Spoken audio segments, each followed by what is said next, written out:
सोलापूर शहर आणि जिल्ह्यात कुरेश समाजावर भूकमारीची आणि उपासमारीची वेळ आली आहे। कुरेश समाजातील व्यापार करणाऱ्या व्यापाऱ्यांवर प्राणघातक हल्ले होत आहेत। हल्ले करून कुरेश समाजातील जखमी लोकांवर खोटे गुन्हे दाखल होत आहेत। पोलिसांव्यतिरिक्त इतर कुणालाही कारवाई करण्याचा अधिकार नाही। मात्र सोलापूर जिल्ह्यातील विविध भागात इतर इसम अन्याय अत्याचार करत आहेत, मारहाण करत आहेत, गोवंश जनावर आहेत असा आरोप करत म्हैसवर्गीय प्राणी सुद्धा जप्त करत आहेत। कुरेश समाजातील युवकांवर गोवंश प्राण्यांची वाहतूक करतात असा संशय घेत मारहाण करत आहेत। कायदा हातात घेण्याचा अधिकार कोणालाही नाही, मात्र विनाकारण त्रास सुरू आहे अशी खंत कुरेश समाजाचे महाराष्ट्र प्रदेश अध्यक्ष अयूब कुरेशी यांनी व्यक्त केली। आज हम लोगों ने जिला अधिकारी के पास में जो है एक निवेदन दिया है।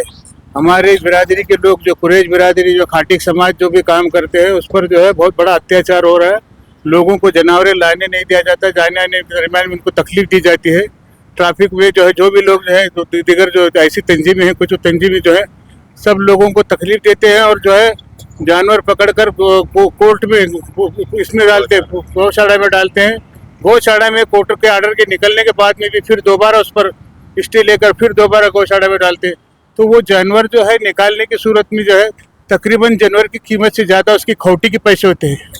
तो कोई आदमी उसके मारे जानवर निकालता नहीं, इसलिए एक एक करके तकरीबन हमारे जितनी भी बिरादर है सब जो है बेरोजगार हो गए। सब ऐसा है कि उनके भूखमारी का असरात है, भूखमारी का उनके असबाब बन गए। तो हमारी जो है जिलाधिकारी से निवेदन थी कि वो उसका जांच पड़ताल करके जो गैर जरूरी लोग जो जानवर को पकड़ रहे हैं इनकी रोकथाम की जाए और इनके पर कायदेशीर कार्रवाई की जाए।